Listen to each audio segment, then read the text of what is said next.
Hi, this is Shep Hyken, customer service and experience expert, and today I'm going to discuss the importance of having a detail-oriented mindset.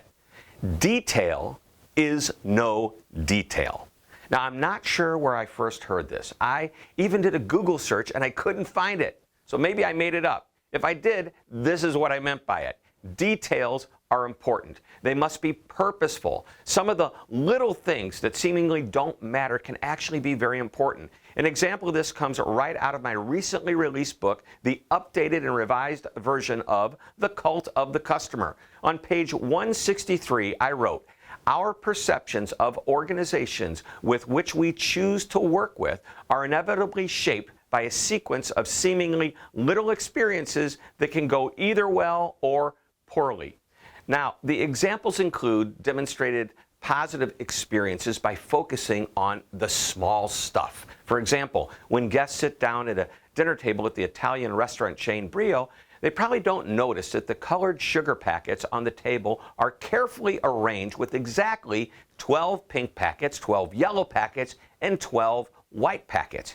Each time a guest leaves, the staff makes sure the sugar packets are replenished if necessary. And I asked the manager about this, and he gave me a great explanation. Now, the short version is that when someone comes to work at Brio, they're taught to manage a number of these small details. This sets the tone for them to manage other details, even ones they aren't officially trained to manage. In other words, the employees are trained to have a manage the details mindset.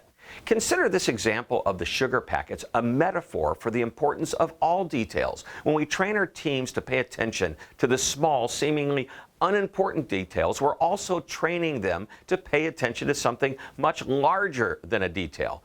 Now, when I was a teenager working at a gas station, an executive from the head office came to visit our station one day. As we were walking around the station, he noticed that one of our metal signs had a very slight bend in the corner. Let me emphasize that it was a very slight bend. The executive pulled out a notebook and wrote down a reminder to get the sign fixed. He mentioned to me that if somebody brushed up against the sign, it might snag their clothing. He'd get the maintenance guy to bend it back or replace it. Now, I was so impressed that he spotted this small detail. From that point on, I started spotting and managing the details. It stuck with me throughout my employment at the gas station and the rest of my life. The point of all of this is that leaders and managers must model how we want our teams to behave. We lead, coach, and teach. Help everyone understand what it's like to have a detail-oriented mindset. By the way, anyone, regardless of their title or position in the company, can be a great role model for this one. Let me wrap this up in one simple sentence. When a manager or a leader puts detail into the operation, such as sugar packets on a table, it helps set the mindset of the other employees to focus on the details as well. Well, I hope you enjoyed this short lesson. Thank you very much for tuning in. This is Shep Hyken, reminding you to always be amazing.